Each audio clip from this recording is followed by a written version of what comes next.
Looking at this broad range of research on irrationality, I think that there are basically three lessons to think about. The first one is that we have lots of irrational tendencies.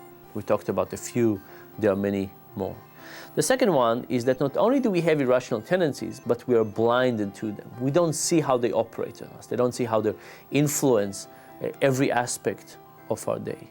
And the question is, if we have irrational tendencies and we don't see them, what should we do? And that's the most important point, which is we need to start doing experiments. We need to actually start systematically examining where we are, what we do well, what we don't do as well, and how should we fix them. And a good metaphor for this, I think, is the FDA. Think about the Food and Drug Administration as a mechanism that forces physicians to do experiments. If you're a physician in the 16th century and you thought that leeches were a good product, wouldn't you just give it to every patient who came crying to you? Of course you would. Would you ever have the guts to say to somebody, I'm sorry, I'm not giving you a leech, you're in the control condition.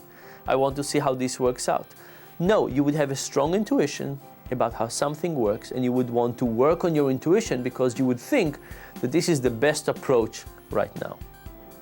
But the reality is that if we worked on our intuition, we might be susceptible to irrational tendencies that we just don't see.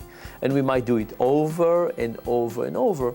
And therefore, it's really important to try out different experiments and figure out if this is the case. We need to do something like the FDA. We need to go into our personal life and say, I think this is the right decision, but do I really know much about it? Let me test it out. Think about something as simple as hiring people for a job or dating people. You meet somebody for an hour, you interview them either for a romantic or a job-related thing. At the end of the hour, you have a sense that you know the person very well and you know whether they would fit or not fit. But do you really know? No, because all your life, you've only taken the people who pass that interview. You've only taken the people who do well. How do the people that don't do well would fare out? The fact is you don't know. If you really want to test your intuition, you should say, I've talked to this person for an hour. My intuition tells me that they would be great, fantastic, terrible, whatever.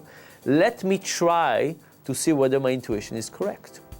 Even if they are not that good, let me hire them. Let me date them. Let me give them a chance and see whether I was correct or not correct. Now, this is a hard thing to do. It's a hard thing to do because now you have somebody that you don't think is very likely to succeed. But only by doing so, you might actually realize you were wrong all along. And if we just keep on working on our intuition, we might have the right intuition, but if we're wrong, we might be wrong for a long, long time. And this, I think, applies to everything. It applies to our personal decisions, like dating and what food we like and where we enjoy working and so on. It applies to business decisions about how things actually work, what salaries work, what people do with revenge and anger and so on. It, of course, also applies to policy. We're trying to regulate lots of aspects in our political life and public policy. For example, think about something like healthcare reform. People have lots and lots of very strong opinions, but the reality is we have very little data. And much of the regulation we do are based on intuition rather than on empirical data. So for me, it's not about beliefs or religion or intuition.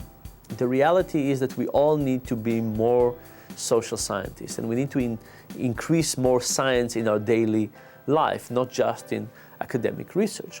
We need to actually think very carefully about what we know and what we don't know, what we only think we know but don't actually know. And for those things, we need to try and experiment. We need to try and get some data. And that's the only way we know to try and improve ourselves in all kinds of ways.